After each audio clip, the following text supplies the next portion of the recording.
Bendiciones para todos. Sí, te habla su pastor y amigo Sergio Cabello. Hoy traigo una enseñanza acerca de la genealogía de Jesús. Casi siempre cuando se empieza a leer el Evangelio según Mateo, los primeros 18 versículos, la gente los salta porque no le encuentra una explicación, un significado, no sabe en sí lo que quiere decir, sabe que debe ser algo importante porque si no, Dios no lo hubiese puesto ahí en la escritura, pero no saben por qué y qué significa. Bueno, hoy con la ayuda de Dios vamos a tratar de dar una pequeña luz, una pequeña enseñanza acerca de ese poco de nombres que se encuentran en el Evangelio de Mateo en el capítulo 1.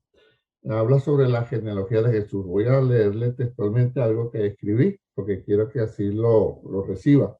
Dice: los judíos le daban mucha importancia a la lista de antepasados y sobre todo después del destierro a Babilonia. A esa lista la llamaban genealogía y así buscaban saber quién pertenecía a Israel, a cuál tribu y a qué clan de esa tribu. O sea que era importantísimo para saber de verdad quién era israelita, de paso de qué tribu y específicamente de qué clan de la tribu.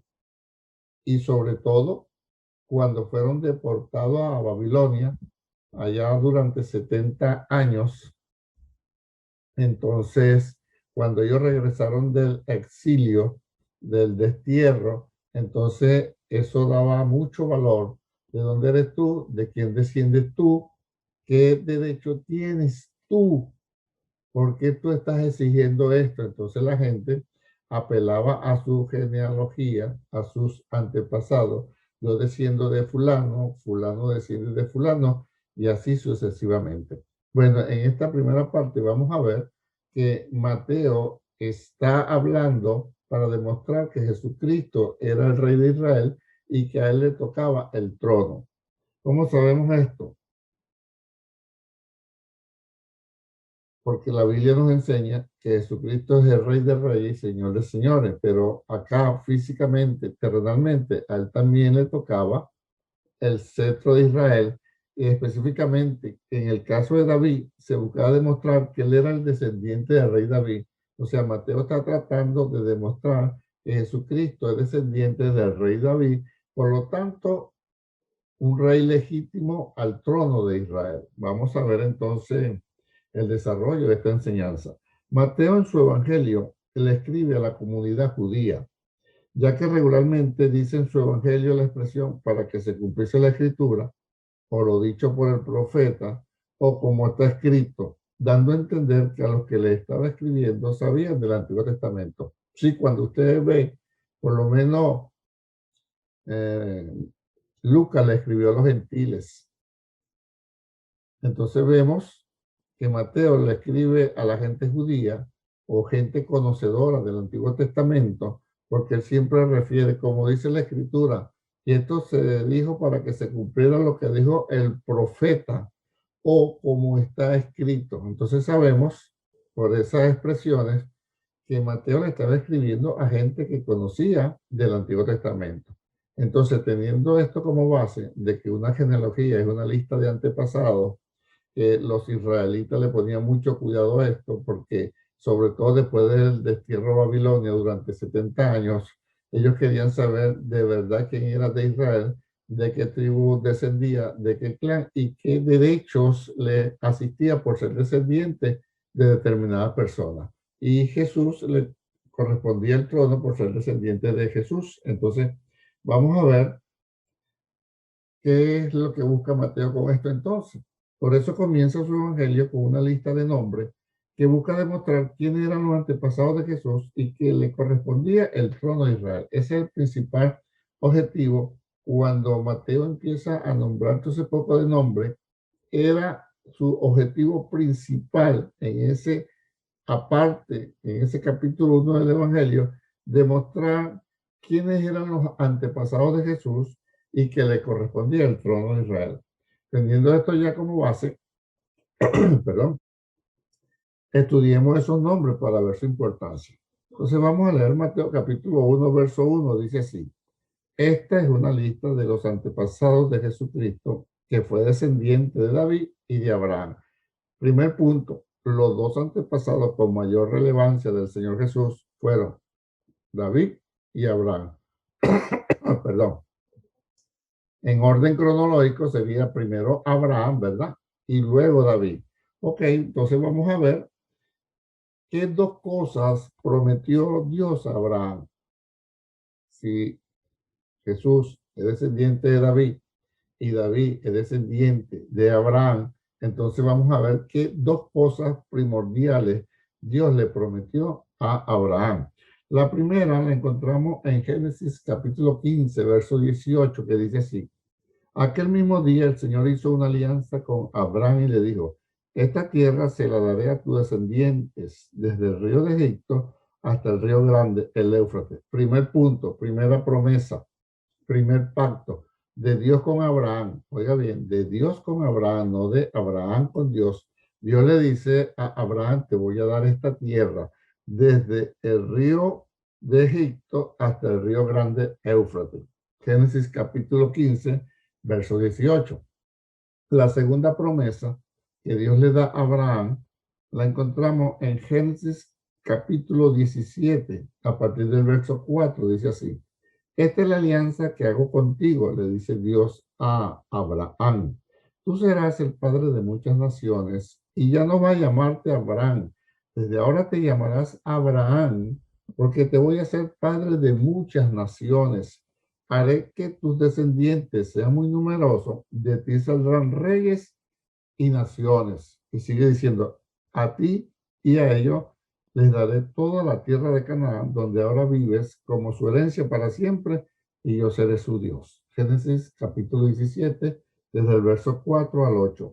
Entonces me llama la atención que la segunda promesa que Dios le da a Abraham es que le dice: haré que tus descendientes sean muy numerosos, de ti saldrán reyes. Dos cosas.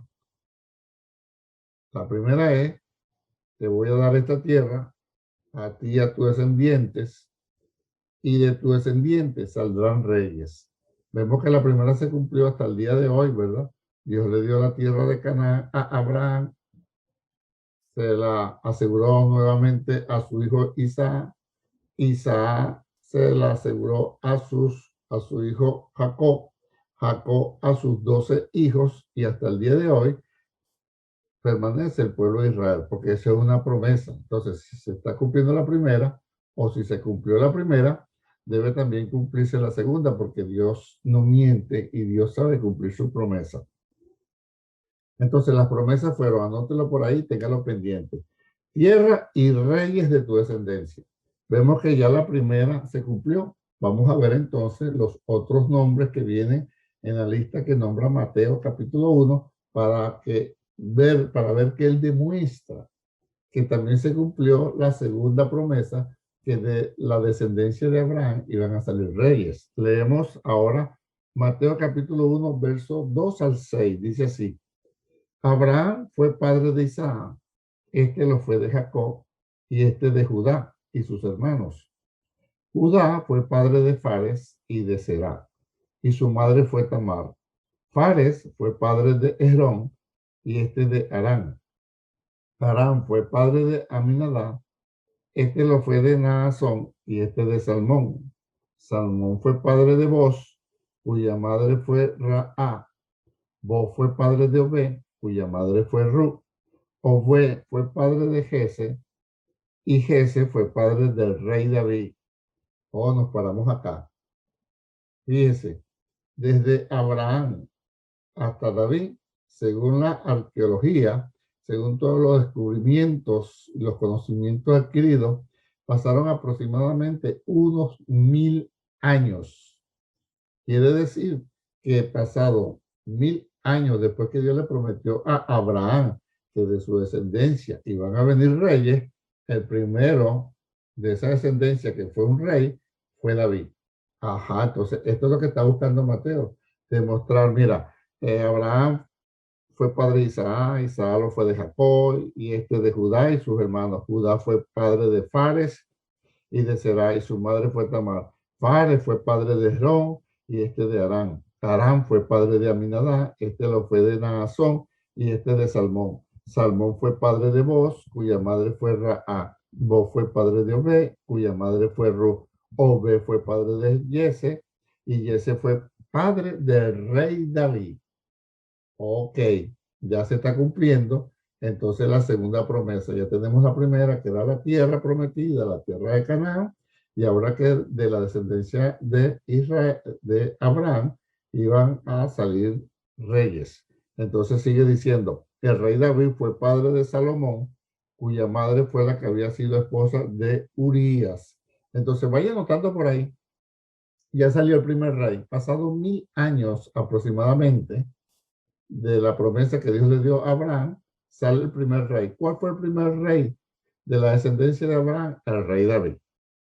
Después, oiga bien, anótelo por ahí, vinieron 14 reyes más, porque a partir del verso 7, estamos en Mateo capítulo 1, verso 7 al 11, todos son reyes. Mire cómo dice entonces, Salomón, ya sabemos que Salomón fue hijo del rey David, ¿verdad? Entonces, Salomón fue padre de Roboam, Roboam fue rey.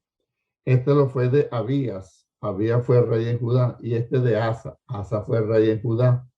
Asa fue padre de Josafá, Josafá fue rey en Judá. Este lo fue de Joram, Joram fue rey en Judá. Y este de Osías, Osías fue rey en Judá. Osías fue padre de Jotán, que también fue rey en Judá. Este lo fue de Acaz, que fue rey en Judá. Y este de Ezequías. Ezequías fue padre de Manasés, que también fue rey en Judá. Este lo fue de Amón, que también fue rey. Y este de Josías, que fue rey también. Josías fue padre de Jeconías, fue rey, y de sus hermanos en el tiempo en que los israelitas fueron llevados cautivos a Babilonia. Ok, nos paramos acá. Fíjate lo que está narrando Mateo. Él empieza a decir, la promesa de Abraham va a ser, la promesa para Abraham de parte de Dios va a ser tierra y descendiente de reyes.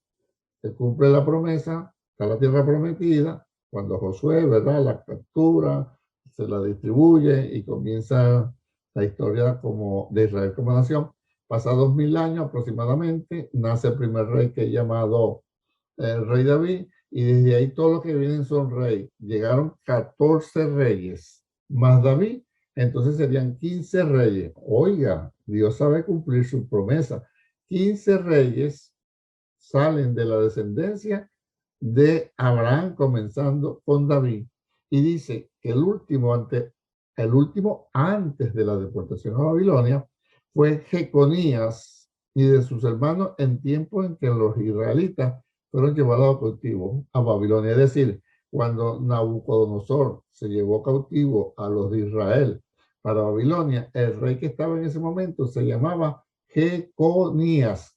Claro, al llevárselo, separó la sucesión de reyes. Bueno, separó para nosotros que no conocemos, pero Dios sí sabe los tiempos y sabe guardar sus promesas. En total, 15 reyes. Conclusión, se cumplió la otra promesa. Ahora, momentáneamente, con la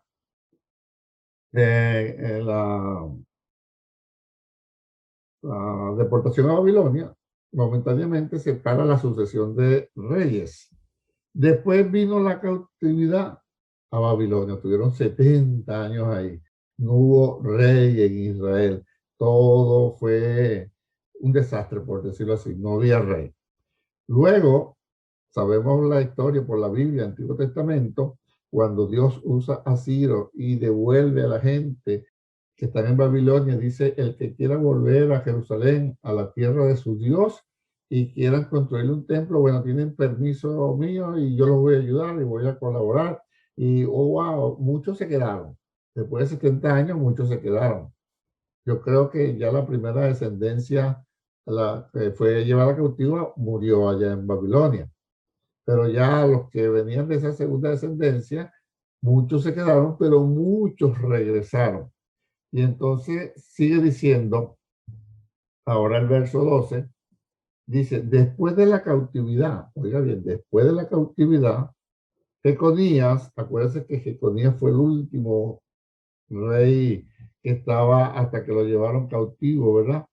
Entonces dice, perdón, Josías fue padre de Jeconías, sí, Jeconías fue el último rey cuando se lo llevaron cautivo. Y entonces en el verso 12, Mateo retoma desde el mismo Jeconías. Dice, después de la cautividad, Jeconías, último rey de Israel, ante la cautividad, fue padre de Salatiel.